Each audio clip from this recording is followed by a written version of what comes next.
You S اے میں دی ہیں, Sweden, Denmark, Germany, اور ان گنت ہیں وہ. ماشاء اللہ. ایک تو یہ انوائٹڈ لیکچرز ہیں, جی. اور ایک جو ریسرچ پریزنٹیشنز ہیں ان ڈفرینٹ کانفرنسز, جی. تو وہ بھی 100 سے زیادہ ہیں.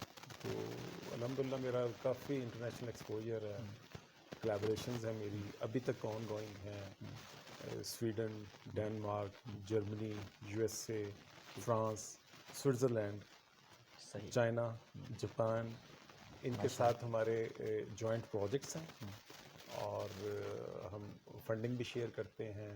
اپنے ریسرچ آئیڈیاز جو ہیں, میرے جو ریسرچرز ہیں پی ایچ ڈی کے اسٹوڈنٹس, وہ ان کنٹریز میں کام کرتے ہیں. جب پی ایچ ڈی کمپلیٹ ہو جاتی ہے تو اس کے بعد وہ انہی یونیورسٹیز میں ایز اے پوسٹ ڈاک کام کر رہے ہیں. کچھ جو لوگ ہیں وہ وہاں پہ ایز اے گروپ لیڈر کام کر رہے ہیں. تو ان کے ساتھ بڑا اچھا میرا انٹریکشن ہے, اچھا سر. اور کافی اچھے ہمارے پروجیکٹس ان کے ساتھ ابھی بھی چل رہے ہیں, اور کچھ جو ہیں وہ کمپلیٹ ہو چکے ہیں. ٹھیک. سر اگر ہم ریسرچ کلچر کے حوالے سے بات کریں تو آپ فارن کنٹری کی وزٹ کر چکے ہیں, کالم پڑھ چکے ہیں, تو پاکستان کے ریسرچ کلچر کو کس طرح امپروو کیا جا سکتا ہے؟ ایز ایکسپرٹس آپ کیا کہیں گے؟ ہاں جی, بڑا اچھا سوال ہے آپ کا. پاکستان میں آلدو کے پچھلے کچھ 15-20 سال سے ریسرچ کلچر جو ہے فلرش تو ہو رہا ہے, لیکن ابھی بھی ہم باقی جو ترقی یافتہ دنیا ہے اس سے ہمارا جو ایک گیپ ہے وہ کافی زیادہ ہے. ہم کافی پیچھے ہیں ان سے, لیکن اس گیپ کے باوجود دیر از لاٹ آف پوٹینشیل بہت ہے. ہمارے لوگ بڑے قابل ہیں. یہی میرے اسٹوڈنٹ جو بیچارے ادھر وہ بیٹھے بہت اچھا کام اس لیے نہیں کر سکتے کہ کبھی بجلی نہیں ہے, کبھی فنڈنگ کی کمی ہے, کبھی کوئی اکوپمنٹ خراب ہو گیا وہ ٹھیک نہیں ہو پا رہا. تو یہ ابھی سسٹم ہمارا کچھ کیونکہ اسٹریم لائن ہونے کی ضرورت ہے. باہر جو ہے وہ اسٹریم لائن ہو چکا ہے. انہوں نے جو ریسرچ ہے, ریسرچ کلچر ہے, آج سے 200 سال پہلے 300 سال پہلے اسٹیبلش کیا. ہم نے ریسرچ کلچر ابھی 30-40 سال پہلے سوچنا شروع کیا کہ ہمیں بھی ریسرچ کرنی چاہیے, ٹھیک. اور ابھی یہ ریسرچ کلچر پچھلے 15-20 سال سے کافی بہتر ہوا ہے. ابھی سے اور بہتر ہونے کی ضرورت ہے. تو وہ یہی ہے کہ اچھے لوگ جو باہر سے ٹرینڈ ہو کے آتے ہیں, اچھی پی ایچ ڈیز کر کے آتے ہیں, وہ یہاں پہ اپنے ریسرچ گروپ اسٹیبلش کریں. اور جو فنڈنگ ایجنسیز ہیں جیسے پاکستان سائنس فاؤنڈیشن ہے, ہائر ایجوکیشن کمیشن ہے, تو یہ ان کو جو ہے وہ فنڈنگ پرووائڈ کریں, انہیں اکوپمنٹ لے کے دیں, ان کو ریسرچ پروجیکٹس کے لیے فنڈنگ کریں. تو ٹیلنٹ ماشاء اللہ پاکستان میں بہت ہے. میں نے جیسے بتایا کہ ہمارے اسٹوڈنٹ جو یہاں جی. کام 3 سال میں نہیں کر پاتے, وہ کام وہیں ایک جو باہر جب جاتے ہیں 6 مہینے میں وہ کام ہو جاتا ہے. وہ اس لیے کہ ہر چیز اسٹیبلش ہوتی ہے اسٹریم لائن. یہاں کسی نے کوئی کیمیکل منگوانا ہے, وہ کیمیکل منگوانے میں 6 مہینے لگ جاتے ہیں. ادھر آج آپ فون کریں, آج آپ وہ ریکویسٹ بھیجیں, ان اے کپل آف ڈیز 2-3 دن میں آپ کو وہ چیز آپ کے ٹیبل پہ پڑی ہوتی ہے. اسی طرح اکوپمنٹ ہے. آپ نے کوئی اچھا کوئی اکوپمنٹ لینا ہے تو یہاں وہ پروکیورمنٹ کے اتنے ایشوز ہیں. پہلے تو فنڈنگ آپ سیکیور کریں, جب فنڈنگ بھی آ جائے تو وہ اکوپمنٹ لینے میں بھی آپ کو سالوں اور مہینوں لگ جاتے ہیں. صحیح. تو یہ اگر ہمارا سسٹم تھوڑا سا اسٹریم لائن ہو جائے جی.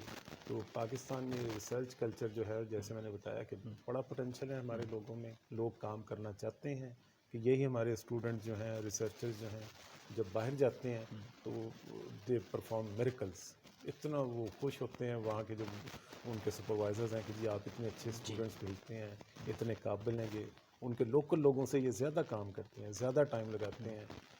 جیسے میں نے بتایا کہ اب وہ وہاں پہ گروپ لیڈرز ہیں, ایسوسیٹ پروفیسرز ہیں, بلکہ کچھ پروفیسرز لیول تک پہنچ گئے ہیں. تو یہاں ہمیں ہمارے جیسے جو ministry of science and technology ہے یا سائنس فاؤنڈیشن ہے, ہم یہ کوشش کر رہے ہیں کہ ہماری جتنی بھی یونیورسٹیز ہیں, سینٹر آف ایکسیلنس ہیں, ریسرچ سینٹرز ہیں, ہم ان کو اسٹرینتھن کریں. ان کی ریکوائرمنٹ جاننے کے لیے ابھی ہم نے کچھ عرصہ پہلے یہ کال بھی لانچ کی تھی. ساری یونیورسٹیوں سے ہم نے پوچھا کہ انہیں کیا اکوپمنٹ چاہیے, کیا ان کے پرابلمس ہیں, انہیں کوئی کیمیکلز چاہیے, کوئی انفراسٹرکچر انہوں نے امپروو کرنا ہے. تو وہ ہم نے ساری جو ان کی انفارمیشن ہے وہ کلیکٹ کر لی ہے, جو بھی ان کی ضروریات ہیں. اب اس پہ کام کر رہے ہیں کہ کس ریسرچ سینٹر کی کیا کیا ضرورت ہے تاکہ ہم ان کو اکارڈنگلی انہیں فنڈنگ پرووائڈ کریں جی سر. اور وہ اپنی ریسرچ کو اسٹرینتھن کریں اور جس طرح باہر کام ہوتا ہے اسی طرح کا کلچر ہم یہاں پہ اسٹیبلش کریں. ٹھیک. ڈاکٹر صاحب آپ چیئرمین پاکستان سائنس فاؤنڈیشن کے ابھی بنے ہیں، تو سب سے پہلے تو آپ کو بہت بہت مبارکباد. جی اور شکریہ بہت. ان فیوچر ہم پلانس کی بات کریں تو آپ کے کیا پلانز ہیں، تو اس ڈپارٹمنٹ میں کیا آپ امپروومنٹ لائیں گے؟ دیکھیں یہ جو پاکستان سائنس فاؤنڈیشن ہے جی. اس کا جو کام جو مینڈیٹ ہے جو اس کا مین مشن ہے جس کے لیے یہ بنا تھا وہ یہ کہ پاکستان میں سائنس کی فنڈنگ کی جائے، سائنس کو پروموٹ کیا جائے اور سائنس کو پاپولرائز کیا جائے. تو جیسے تیسے پاکستان سائنس فاؤنڈیشن یہ کام کرتا رہا ہے، جی. لیکن جتنا اسے کرنا چاہیے، جتنی بھاری ذمہ داری اس فاؤنڈیشن کی ہے اس طریقے سے انفارچونیٹلی یہ نہیں کر سکے. کرتے رہے جتنی کیپیسٹی تھی، جتنی فنڈنگ سائنس فاؤنڈیشن کو ملتی ہے اتنی یہ مختلف ریسرچ کے اداروں کو، یونیورسٹیز کو دیتے ہیں، لیکن یہ فنڈنگ بہت کم ہے. ٹھیک ہے، دنیا میں کہیں بھی آپ کم پیسوں کے ساتھ جو آج کل جو ایک مقابلے کی دنیا ہے، دوڑ ہے، اس میں آپ اتنے کم پیسوں کے ساتھ سائنس میں یو اسٹینڈ نو ویئر، آپ کچھ بھی نہیں کر سکتے. تو ایک تو ہمیں یہ ریسرچ فنڈنگ بہت زیادہ بڑھانے کی ضرورت ہے. اس کے لیے جب سے میں آیا ہوں ہم نے پوری کوشش کی ہے کہ یہ ریسرچ فنڈنگ جو ہے یہ انکریز کی جائے، بڑھائی جائے، زبردست. اور پھر ہم یونیورسٹیوں کی ضروریات کے مطابق انہیں فنڈنگ کریں تاکہ وہ. تو یہ ہم نے آتے ہی سب سے پہلے تو ریسرچ فنڈنگ ہم نے ابھی تک ہم نے کو 10 ٹائم انکریز کی ہے. ہم یہ چاہتے ہیں کہ اور زیادہ ہو تاکہ ہمارے آس پاس. میں آپ کو یہ بتاؤں کہ آپ کے ساتھ شیئر کرنا بھی ضروری ہے جی سر. کہ اس ساؤتھ ایسٹ ایشیا میں بھی ہم سب سے کم فنڈنگ کر رہے ہیں ریسرچ میں. ہم انڈیا سے بھی کم کر رہے ہیں، سری لنکا سے بھی کم کر رہے ہیں، ہم یہ جو ہمارے اور جو ایران سے بھی کم کر رہے ہیں. تو ہم چلیں ان سے زیادہ نہیں تو ان کے قریب قریب تو کرنی چاہیے. تو ہم یہ کوشش کر رہے ہیں کہ ہمارے یہ فنڈنگ بڑھے. ہم جو بھی ہمارے سائنسدانوں کی، ریسرچرز کی جو ضروریات ہیں، ہمارا کام ہے یہ سائنس فاؤنڈیشن کا کہ ہم ان کی جو جائز ضروریات ہیں سائنس کی ہم انہیں ایڈریس کریں اور پھر انہیں ٹاسک دیں. ان سے ہم پروجیکٹس لیتے ہیں، اچھے پروجیکٹس کو ہم ریویو کرنے کے بعد انہیں فنڈ کرتے ہیں اور اس کے بعد ہم پھر ان سے پوچھتے ہیں کہ جی اب رپورٹ دیں آپ نے کیا کیا. ابھی تو ہمارے جو سارے لوگ ہیں وہ یہی پوچھتے ہیں سائنسدانوں سے، جی بتائیں آپ نے کیا کیا. تو بہت ساری جو سائنس ہے وہ بغیر پیسوں کے نہیں ہو سکتی. کچھ سائنس ہیں جو کہ جس میں آپ کو اکوپمنٹ نہیں چاہیے، لیبارٹری نہیں چاہیے، مین پاور نہیں چاہیے، آپ اکیلے بیٹھے ہوئے ہیں، آپ اگر تھیوریٹیکل فزکس کر رہے ہیں یا ٹو سم ایکسٹینٹ میتھمیٹکس میں بھی اب آپ کو بڑے سپر کمپیوٹر چاہیے. جی. تو وہ بھی اب پیسوں کے بغیر سائنس نہیں ہو سکتی. جی. تو ابھی ہم یہ دیں گے، لوگوں کو ٹاسک دیں گے، انہیں جو بھی سپورٹ ہے فنڈنگ کی، فائنینشیل سپورٹ کریں گے. اس کے بعد 2 3 4 سال کے بعد پھر پوچھیں گے کہ اب آپ نے کیا ڈلیور کیا. تو ابھی میرا خیال ہے کہ ہم جو کہتے ہیں کہ آپ نے کیا ڈلیور کیا ہے، تو یہ میرا خیال ہے ہم بڑا مشکل سوال کرتے ہیں ان سے. ٹھیک سر. پاکستان کے ریلیشنز اور انٹرنیشنل ریلیشنز سائنٹیفک حوالے سے کیسے ہیں، کیا تعلق ہے، اس حوالے سے پوائنٹ آؤٹ کیجیے گا. ہمارے جو سائنٹیفک ریلیشنز ہیں دنیا کے ساتھ وہ بہت زیادہ ایکٹیو نہیں ہیں. اچھا سر. جنہیں آپ کو مجھے یہ ضرور بتانا چاہیے کہ اب جو سائنس ہے، کوئی بھی ڈسپلن ہے سائنس کا، وہ ملٹی ڈسپلنری ہے. ہر سائنس میں اگر ہم بایولوجی کی اگزامپل لے لیں جی. تو بایولوجی ایک سبجیکٹ لگتا ہے، لیکن اس کے اندر کوئی 50 سے زیادہ ڈسپلنز ہیں جو مل کے بایولوجی بنتے ہیں. اور دنیا میں کوئی بھی جو لیب ہے، چاہے وہ لائف سائنس کی ہو، فزکس کی ہو، کیمسٹری کی ہو، ساری ایکسپرٹیز ایک لیب میں، ایک گروپ میں نہیں ہوتی. آپ نے دوسرے گروپس کے ساتھ ڈسکس کرنا ہوتا ہے، شیئر کرنا ہوتا ہے. ان کی جو ایکسپرٹیز ہے کچھ آپ نے دینی ہوتی ہے، کچھ ان سے لینی. اسے ہم کولیبریٹیو ریسرچ کہتے ہیں. صحیح. ساری دنیا میں ایسے ہی ہوتا ہے. اگر آپ کی یونیورسٹی میں ایک ایکسپرٹیز ہے، دوسری یونیورسٹی میں دوسری ایکسپرٹیز ہے، آپ اس کو شیئر کر کے ایک اچھا پروجیکٹ، اچھی ایک پروڈکٹ یا کوئی ریسرچ پروجیکٹ وہ کرتے ہیں. اسی طرح سائنسدان جو ویسٹ میں بیٹھے ہیں، ایڈوانس کنٹریز میں بیٹھے ہوئے ہیں، ان کا نالج، ان کی ایکسپرٹیز، ان کی جو لیب فیسلٹیز ہیں، ریسرچ فیسلٹیز ہیں، وہ ہم سے کافی بہتر ہیں. تو ہمیں ان کے ساتھ کولیبریٹ کرنے کی ضرورت ہے. پاکستان میں ابھی یہ کلچر پروموٹ کر رہا ہے کہ ہم ایک تو پاکستان کے اندر بھی کولیبریٹ کرتے ہیں، جو لائک مائنڈڈ پیپل ہیں جن کی ایکسپرٹیز ایک دوسرے کو کمپلیمنٹ کرتی ہے، وہ بھی کولیبریٹ کر رہے ہیں. اور ہمیں جو زیادہ ضرورت ہے وہ باہر کے ملکوں کے ساتھ، جو ایڈوانس کنٹریز ہیں ان کے ساتھ مل کے ریسرچ پروجیکٹس کرنے کی ضرورت ہے. تو میرا جو اپنا گروپ رہا ہے، یہ جو میں نے بتایا کہ جی میرا یہ امپیکٹ فیکٹر ہے، یا میرے اتنے پیپرز ہیں، یا میں نے اتنے ملکوں کے ساتھ جوائنٹ پروجیکٹس کیے ہیں، وہ صرف اسی وجہ سے ہیں کہ فرام ویری فرسٹ ڈے میں نے انٹرنیشنل کولیبریشنز ڈیولپ کی. ٹھیک ہے، ان کے ساتھ کولیبریشن ڈیولپ، ایک تو آپ کی ایکسپرٹیز شیئر ہوگی، اور دوسرا یہ کہ جب آپ اپنے سے بہتر کسی کنٹری کے ساتھ کولیبریشن اسٹیبلش کرتے ہیں تو آپ کے آبجیکٹیوز، آپ کے چیلنجز بھی بڑھ جاتے ہیں. ٹھیک ہے، پھر آپ بڑے آبجیکٹیوز کی طرح دیکھ کے اس طریقے سے کام کرتے ہیں. تو پاکستان سائنس فاؤنڈیشن بھی چائنا کے ساتھ ہے، ہمارے جوائنٹ پروجیکٹس ہیں، اور بھی کچھ ملکوں کے ساتھ ہیں.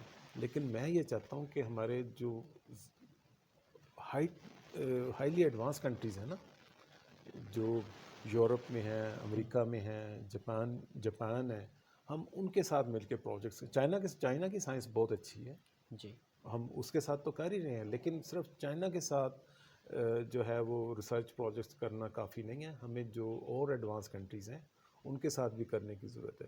تو میری جو سائنس پوری زندگی کی رہی ہے وہ کولیبریٹو ریسرچ رہی ہے. ابھی بھی میرے جو جوائنٹ پروجیکٹس ہیں وہ Sweden, Germany, Denmark, U S A ان کے ساتھ ہیں، اور اسی وجہ سے ہمارے اچھے پیپر پبلش ہوتے ہیں، کیونکہ ہمارے آبجیکٹیوز، ہمارے ریسرچ کویسچنز وہ بڑے ہائی کوالٹی کے ہوتے ہیں. ٹھیک ہے، جو کرنٹ سینیریو میں جو سائنٹیفک کویسچنز ہیں، کیونکہ میرا تعلق لائف سائنس سے ہے، تو لائف سائنسز میں جتنے چیلنجز ہیں ان پروجیکٹس پہ ہم کام کرتے ہیں. تو ابھی یہ کووڈ ہے پوری دنیا میں، تو اس پہ بھی دیکھ لیں کہ جب تک ہم ترقی یافتہ ملکوں کے ساتھ مل کے کام نہیں کریں گے، ابھی دیکھیں کہ ویکسین بھی ادھر ہی سے آ رہی ہے، پی پی ایز کے ماڈلز وہیں سے آ رہے ہیں، اینٹی جو وائرل کمپاؤنڈز ہیں وہ بھی باہر سے آ رہے ہیں. تو اگر ہم ان کے ساتھ ملیں تو ہم ویکسین بھی اپنی خود بنا سکتے ہیں. پھر ہم اپنا یہ جو اینٹی وائرل کمپاؤنڈز ہیں، کیونکہ یہ وائرس جو ہے یہ تو ابھی کافی سالوں ہمارے ساتھ رہے گا، ہمیں اس کے ساتھ گزارا کرنا ہے. تو جب تک ہم اس کا یہ کوئی افیکٹو ویکسین نہیں بنا لیں گے یا کوئی ہم اس کا اینٹی وائرل کمپاؤنڈ نہیں بنا لیں گے تو ہماری جان نہیں چھوٹنی اس سے. ٹھیک. سر اب میں تعلیم کے حوالے سے بات کروں گا. پاکستان کے موجودہ تعلیمی نظام کے بارے میں آپ کا کیا پوائنٹ آف ویو ہے؟ موجودہ تعلیمی نظام بھی ہمیں دیکھیں، ہم یہ تو ایک بات ہے کہ there is a room for improvement, always there is a room, ہمیشہ اس میں بہتری کی گنجائش ہوتی ہے. تو یہ تو کافی ساری رپورٹس بھی آئی ہیں کہ ہمارا تعلیمی نظام جو دنیا سے ہے وہ کافی سال پیچھے ہے، تو اسے تو بہتر کرنے کی ضرورت ہے. ایک تو ہمیں وہ پرائمری اسکول لیول، ایک تو وہ جو مختلف قسم کے یہاں پہ ایجوکیشن سسٹم ہے اس سے وہ کافی کنفیوژن ہوتی ہے. ایک بچہ مدرسے میں پڑھ رہا ہے، ایک بچہ گورنمنٹ اسکول میں پڑھ رہا ہے، ایک پرائیویٹ اسکول میں پڑھ رہا ہے، تو 3-4 نظام چل رہے ہوتے ہیں. تو ایک تو ہمیں وہ جیسے گورنمنٹ سیکٹر سے بھی بات ہوتی ہے کہ ہمیں ایک تعلیمی نظام چاہیے، آلدو کہ یہ اتنا آسان نہیں ہے ایک تعلیمی نظام کرنا، لیکن آئیڈیلی تو ایک تعلیمی نظام ہونا چاہیے تاکہ وہ بچہ جب میٹرک سے آگے جائے تو آگے آپ کو پتہ ہے کہ سارا وہ کورس انگلش میں ہوتا ہے. ایک بچہ وہ بیکن ہاؤس سے پڑھ کے آیا ہے، ایک وہ مدرسے سے پڑھ کے آیا، تو ایک کالج میں وہ کیسے وہ بیچارے پڑھ سکتے ہیں. تو ہمیں ایک تو بالکل ہماری جو پرائمری ایجوکیشن ہے نا وہاں سے ہمیں ضرورت ہے کہ اس میں کوئی اچھی تبدیلیاں ہوں. ایک یکساں جو تعلیمی نظام ہے وہ ہمارے ہر بچے کے ایکسیس ہو، اس کے لیے ہمیں کوئی ایسا دیکھنا ہوگا کہ ظاہر ہے کہ یہ ایک بہت بڑا چیلنج ہے کہ ایک آپ کے ریموٹ ایریا میں بچہ بیٹھا ہوا ہے، ایک اسلام آباد میں یا لاہور یا کراچی میں بیٹھا ہوا ہے، تو وہ کیسے ایک طرح کی تعلیم دے سکتے ہیں. پھر ان کے جو ریسورسز ہیں کہ ایک کا باپ جو ہے بزنس مین ہے بڑا، یا کوئی کسی بیوروکریٹ کا بچہ ہے، اور ایک بیچارہ کسی عام مزدور کا بچہ ہے، تو وہ کیسے ایک جیسی تعلیم. تو اب یہ بڑا مشکل سوال ہے. تو مجھے تو لگتا ہے کہ ابھی ہم اگلے 10 سال بھی اسی ایک وہ مکسچر کے انڈر ہی وہ چلتے جائیں گے، تو شاید کوئی تبدیلی آ جائے 10 سال کے بعد ہمارے تعلیمی نظام میں. تو ابھی ہماری اتنی بڑی پاپولیشن ہے اور ہمارے ریسورسز بھی بڑے کم ہیں، تو لیکن ہمیں اچھی امید رکھنی چاہیے جی کہ یہ موجودہ حکومت کوشش تو بہت کر رہی ہے، باتیں تو کرتے ہیں کہ وہ ایک یکساں تعلیمی نظام ہم دیں گے، لیکن صرف باتیں کرنے کی حد تک تو یہ نہیں ٹھیک ہوگا جب تک کوئی عملی طور پہ کوئی اقدامات نہ کیے جائیں۔ صحیح، ٹھیک سر پاکستان کا بہت بڑا ایگزام سی ایس ایس کی تیاری کرنے کے لیے کس طرح کی تیاری کرنی چاہیے؟ ایز اے ایکسپرٹس آپ ہیں تو آپ اس بارے میں کیا کہیں گے؟ نہیں، میں سی ایس ایس کا تو خیر ایکسپرٹ نہیں ہوں، تو ابھی بھی آپ نے دیکھا ہوگا کہ اس کا جو سی ایس ایس کا جو رزلٹ آیا ہے وہ 1 پوائنٹ کچھ ہے سکسیس ریٹ، تو ایک تو اس کا نام ہی جیسے مقابلے کا امتحان ہے جی کہ اس میں جو بیسٹ آف دا بیسٹ ہے وہ آتے ہیں، تو اس میں ایک تو یہ کہ زیادہ تو سوشل سائنسز والے اسے کوالیفائی کرتے ہیں، لیکن ہم نے دیکھا ہے کہ میڈیکل ڈاکٹرز بھی کرتے ہیں، جی تو ایک تو میرا خیال یہ ایپٹیچیوڈ وہ کچھ لوگ شروع سے ہی بنا لیتے ہیں جب وہ اپنی یونیورسٹی ایجوکیشن میں آتے ہیں تو اسی وقت سے وہ تیاری شروع کر دیتے ہیں، تو کچھ لوگ تو اکیڈمیز وغیرہ میں بھی جاتے ہیں، لیکن یہ ایک اپنا ایک ٹیلنٹ ہوتا ہے، اور پھر یہ کہ آپ نے کچھ اپنے آپ کو آئسولیٹ کر کے کچھ عرصے کے لیے، میرا خیال ہے کم از کم 1 سال بالکل آئسولیٹ ہو کے وہ تیاری کریں، تو اکیڈمیز بھی اس میں کچھ وہ کیونکہ اس میں بڑے لرنڈ لوگ ہوتے ہیں، بڑے ایکسپیرینس جو سی ایس پی آفیسر رہے ہوتے ہیں وہ کوچنگ کرتے ہیں، وہ ان کو لیکچرز وغیرہ دیتے ہیں، تو یہ جو میرے ساتھ جو ایکسپیرینس تھا، جو ہمارے کولیگز تھے، جی یہ تو انہوں نے کیا تھا جو ایوریج تھے، جو ٹاپرز تھے انہوں نے نہیں کیا، یہ جو ایوریج تھے وہ بس ایک دفعہ ٹیک کے بیٹھ گئے اور انہوں نے تیاری کر کے اور 1 اٹیمپٹ میں یا 2 اٹیمپٹس میں انہوں نے کر لیا، ٹھیک تو یہی ہے کہ وہ 1 سال وہ صحیح ٹکا کے جیسے کہتے ہیں نا پڑھائی کریں، ٹھیک تیاری کریں۔ ہاں سر، ادب کے حوالے سے بات کریں تو ادب سے آپ کو کس حد تک لگاؤ ہے؟ شاعری سے کتنا لگاؤ ہے؟ شاعری سے تو لگاؤ پہلے تو خیر بہت تھا، اب وہ آہستہ آہستہ کیونکہ وہ سائنس میں ہم اتنا زیادہ جی ایبزارب ہو گئے کہ سنتا ہوں، پڑھ بھی لیتا ہوں جب موقع ملتا ہے، تو وہ تو ظاہر ہے ایز اے ہیومن بالکل۔ ہر ایک کو ہوتا ہے لگاؤ۔ فیوریٹ رائٹر شاعری میں کون ہے آپ کے؟ شاعری میں نے فراز کو کافی پڑھا ہے، پھر پروین شاکر کو بھی کافی، فیض کو بھی، ان کا بھی شاعری ظاہر کمال کی شاعری ہے۔ کوئی شعر یاد آ رہا ہو تو آپ کو؟ شعر ہاں وہ آ جاتے ہیں یاد آ بھی جاتے ہیں، تو وہ ایک تو وہ فراز کا شعر ہے نا کہ اب اور کیا کسی سے مراسم بڑھائیں ہم، واہ واہ، کیا بات ہے، یہ بھی بہت ہے تجھ کو اگر بھول جائیں ہم، ماشاء اللہ، زبردست، کیا کہنے۔ تو اس طرح کے شعر جو ہیں مجھے کافی پڑھتا بھی رہا ہوں، یاد۔ کتابیں کس قسم کی پڑھتے ہیں آپ؟ کتابیں اب تو زیادہ سائنس کی ہی پڑھتا ہوں، اچھا، یونیورسٹی تک جب تھا تو پھر وہ سائنس فکشن بھی پڑھتا تھا، ابھی بھی سائنس فکشن ہی پڑھتا ہوں زیادہ، یونیورسٹی کی حد تک لٹریچر بھی پڑھ لیتے تھے، لیکن اب پچھلے بہت سالوں سے سائنس اور سائنس فکشن۔ ٹریول کرنا آپ کو کتنا پسند ہے؟ ٹریول مجھے بہت پسند ہے، اور میں آپ کو بتاؤں کہ میں نے اپنی زندگی کے پچھلے جو کوئی 25 سال ہے نا، جی اتنی ٹریولنگ کی ہے کہ میرے کئی کولیگ مجھے کہتے ہیں کہ بھی اتنا سفر تو ابن بطوطہ نے بھی نہیں کیا ہوگا۔ ٹریول سے سر کیا چیز کریٹ کی آپ نے، کیا نتائج اخذ کیے ہیں، کیا چیز سوچتے ہیں آپ جو ریسرچ ٹریولنگ کے حوالے سے، سے؟ ریسرچ کے حوالے سے تو میں نے خیر بہت کچھ سیکھا ٹریولنگ سے، کیونکہ بڑی دنیا کی اچھی جو بیسٹ لیبارٹریز ہیں، ریسرچ گروپس ہیں، اچھے سائنٹسٹ ہیں، ان کے ساتھ مل کے کام کرنے کا موقع ملا، ان سے سیکھنے کا موقع ملا، ان کے ساتھ پروجیکٹس کرنے کا موقع ملا، لیکن ٹریولنگ میں آپ مختلف لوگوں سے ملتے ہیں، بہت کچھ سیکھنے کو ملتا ہے، اسپیشلی جب میں یہ ناردرن یورپ میں جاتا ہوں جی تو وہ لوگ مجھے بڑے اچھے لگتے ہیں، مجھے وہ فرشتے لگتے ہیں، وہ اتنے اچھے ویل بیہیوڈ، اپنے کام سے کام، اتنے ہیلپنگ، اگر آپ کو کام چاہیے ڈیلنگ میں اتنے آنیسٹ ہیں، میں مڈل ایسٹ میں بھی رہا ہوں, سعودی عربیہ بھی میں رہا ہوں, ماشاء اللہ. 3 سال رہا ہوں, 3 سال ٹرکی میں بھی رہا ہوں. لیکن یہ پچھلے 15 سال جو میں نے ناردرن یورپ ٹریول کیا, میں سال میں 2 دفعہ جاتا ہوں. ان یونیورسٹیز میں میں وزٹنگ پروفیسر ہوں. یہ سویڈن اپسالا یونیورسٹی میں وزٹنگ پروفیسر ہوں, زبردست. یہ یونیورسٹی آف کوپن ہیگن میں, اور کلون یونیورسٹی میں, یہاں پہ میں وزٹنگ پروفیسر ہوں. اور ان لوگوں سے میں نے بہت سیکھا ہے, بہت آنیسٹ, ٹھیک ہے. کرپشن وہاں زیرو کرپشن ہے, اچھا. کوئی کرپشن نہیں ہے. وہ ٹرسٹ کرتے ہیں پروفیسر پہ. ہماری طرح یہ کوٹیشنز اور پروکیورمنٹ یہ نہیں. پروفیسر کہتا ہے میں نے یہ چیز لینی ہے, ہاں.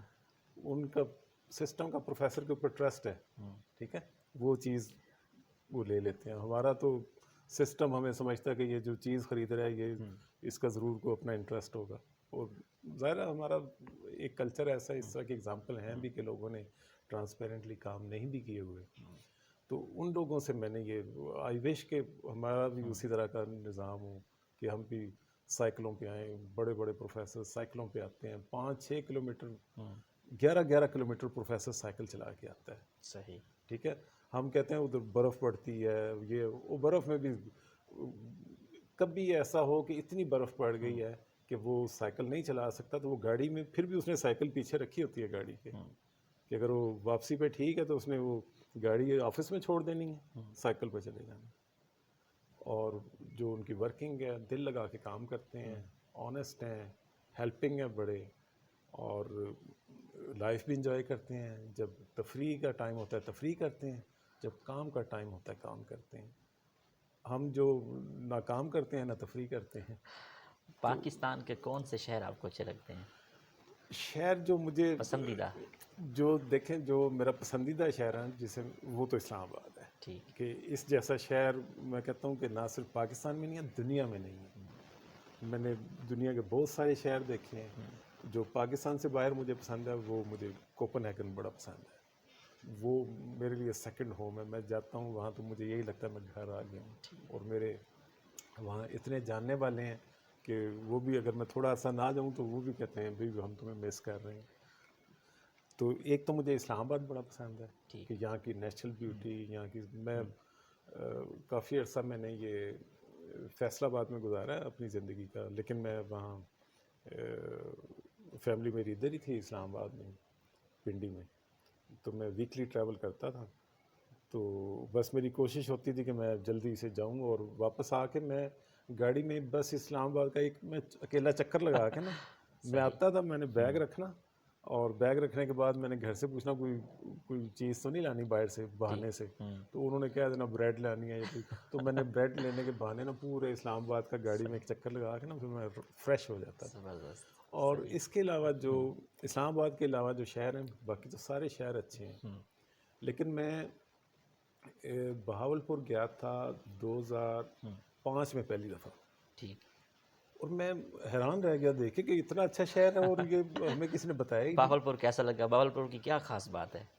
مجھے ایک تو وہاں کا جو تھا نا ایک سسٹمیٹک تھا کہ اتنی اچھی وہ سڑکیں, بازار صاف ستھرے, پلانٹس لگے ہوئے ہیں. اور میں کیونکہ فیصل آباد سے گیا تھا نا, جی. تو فیصل آباد اس کے مقابلے میں مجھے لگا کہ یہ تو ہم 500 سال پیچھے ہیں بہاولپور سے. تو وہاں کے جو باغ تھے, بازار تھے, ویری ویل آرگنائز, اچھے طریقے سے بنے ہوئے, وہاں کے محل, یونیورسٹی, تو مجھے بڑا اچھا لگا بہاولپور. تو ایک مجھے بہاولپور بڑا پسند ہے. ایک میرا دوست تھا بہاولپور کا, وہ مجھے بتاتا رہتا تھا لیکن میں نہیں مانتا. میں نے کہا وہ بہاولپور کہاں, لوگ تو لاہور کی بات کرتے ہیں, اسلام آباد کی بات کرتے ہیں. لیکن جب میں بہاولپور گیا تو واقعی مجھے لگا کہ یہ اتنا اچھا شہر ہے. اور پھر مجھے وہاں کے جو نواب تھے تو مجھے ان کے بھی ویژن پہ مجھے بڑا اچھا لگا کہ وہ اتنے ویژنری تھے کہ وہ اسٹیٹ ہونے کے باوجود انہوں نے اس کو اتنے اچھے طریقے سے مینٹین کیا ہوا ہے. تو اس کے علاوہ مجھے ظاہر لاہور بھی پسند ہے. لاہور بڑا تاریخی شہر ہے, وہاں بڑی ہسٹری ہے.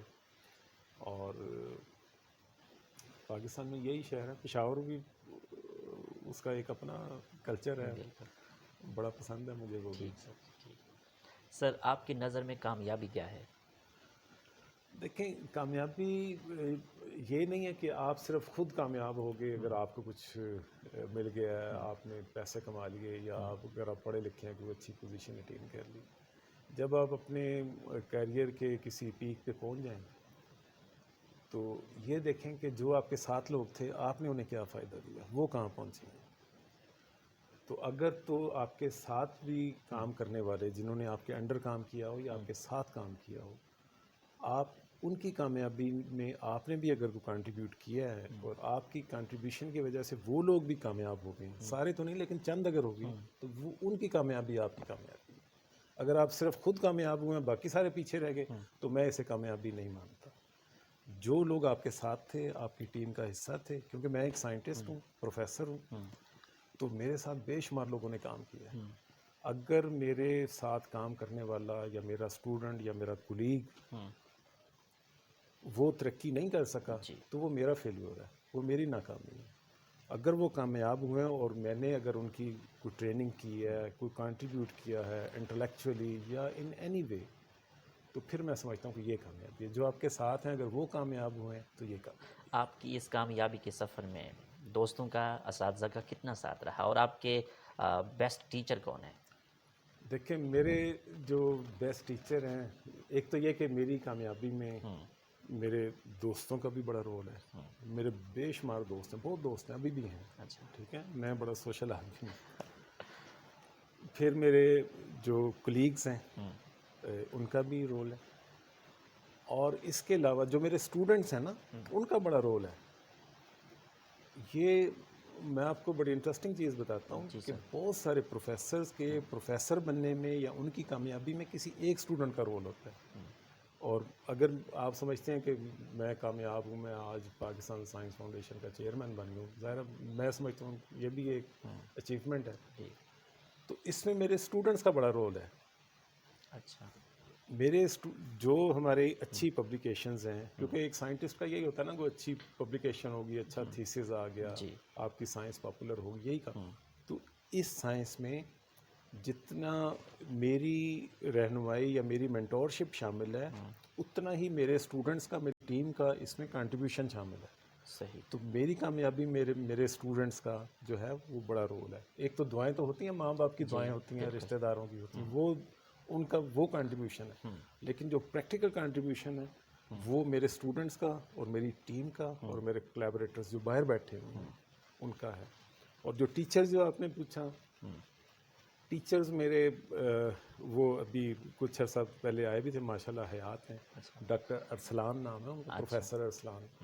وہ قائد اعظم یونیورسٹی میں میرے سپروائزر تھے ایم فل کے، ماشاء اللہ. اور بلکہ میں نے ایم ایس سی کے دوران ہی ان کی لیب میں ریسرچ شروع کر دی تھی. تو ماشاءاللہ ہی از اسٹل الائیو. میں انہیں اپنا مینٹور بھی سمجھتا ہوں، وہ میرے مینٹور ہیں، اور ابھی تک میں ان سے مشاورت کرتا ہوں، پوچھتا ہوں، زبردست. ماشاء اللہ. سائنٹیفک بھی اور اپنی پرائیویٹ لائف کے بارے میں، شروع سے ابھی تک. صحیح سر. تو وہ میرے آئیڈیل ٹیچر بھی ہیں اور میرے ایک مینٹور بھی ہیں وہ میرے. سر آپ کی آئیڈیل پرسنالٹی کون ہے؟ آئیڈیل پرسنالٹی تو میری ظاہر ہے بینگ مسلم حضرت محمد صلی اللہ علیہ وآلہ وسلم ہے. ٹھیک ہے، ان کی ذات سے، ان کا جو ایک ان کی جو ایک حیات مبارکہ ہے اس سے میں بہت گائیڈنس لیتا ہوں کہ وہ کیسے وہ ڈیل کرتے تھے لوگوں کو، کیسے بیہیو کرتے تھے، جو ان کا ایک نظام حیات تھا، طریقہ حیات تھا، تو وہ میرے لیے آئیڈیل ہے. ٹھیک سر، آخر میں سننے والوں کو، دیکھنے والوں کو، عوام کو کیا پیغام دیں گے آپ؟ پیغام بس یہی ہے کہ ہمیں نا امید نہیں ہونا چاہیے. ٹھیک ہے، ہمارا انشاءاللہ جو پاکستان کا جو مستقبل ہے، پاکستانی عوام کا جو مستقبل ہے وہ بڑا روشن ہے اور بڑے اچھے دن آنے والے ہیں. یہ مشکلیں تو آتی ہیں. ٹھیک ہے، ایک تو ویسے ہی ہمارے کچھ پاکستان کے مالی حالات اچھے نہیں تھے، پھر ہماری سیکیورٹی جو ہے وہ ہم ایسی جگہ پہ ہیں کہ کبھی افغانستان، کبھی انڈیا، کبھی کچھ، کبھی انٹرنل کوئی ایشوز ہو جاتے ہیں. تو ہمیں اس سے گھبرانا نہیں چاہیے. ٹھیک ہے، قوموں پہ آتے ہیں مشکل ٹائم، تو تو اوپر سے یہ کووڈ آ گیا, یہ خیر پوری دنیا میں ہی آیا, لیکن شکر ہے کہ اتنی تباہی نہیں ہوئی جتنی کہ کچھ اور ملکوں میں ہوئی. وہ اللہ کرے کہ یہ گزر جائے. تو میرا یہی پیغام ہے کہ مایوس نہیں ہونا. مایوسی گناہ ہے بالکل. میں کبھی مایوس نہیں ہوا. جتنے مرضی مشکل حالات ہوں, اچھے دن ضرور آتے ہیں اور انشاءاللہ ضرور آئیں گے. ہمیں بڑا پر امید رہنا چاہیے. تو میں بڑا پر امید ہوں پاکستان سے کہ یہ انشاءاللہ اگلے 5 سے 10 سالوں میں اس کا شمار جو ہے ترقی یافتہ ملکوں میں ہوگا انشاءاللہ. تھینک یو ویری مچ سر, آپ سے بات کر کے بہت شکریہ اچھا جی لگا. آپ کے آنے کا. Thank you very much. بہت شکریہ. اگر ادب کے حوالے سے بات کریں تو آپ کو ادب سے کس حد تک لگاؤ ہے؟ ادب سے جوانی میں تو بڑا لگاؤ رہا. اس کے بعد جوانی کے بعد کیونکہ میں سائنس میں اتنا بزی ہو گیا کہ ادب کو زیادہ پڑھنے کا ٹائم نہیں ملا. آپ کے فیوریٹ رائٹر کون ہیں؟ فیوریٹ رائٹر میں شاعروں میں مجھے جو ہے احمد فراز کو میں نے بہت پڑھا ہے, ٹھیک ہے, اور فیض کو بھی پڑھا ہے. ٹھیک ہے, لے آئیں. اچھا سر, میں یہ جیسے جی تو ناظرین, آپ نے آج کی شخصیت پروگرام سنا. اسی کے ساتھ احمد محمود کو اجازت دیجیے. اللہ حافظ. اللہ نگہبان. پاکستان زندہ باد.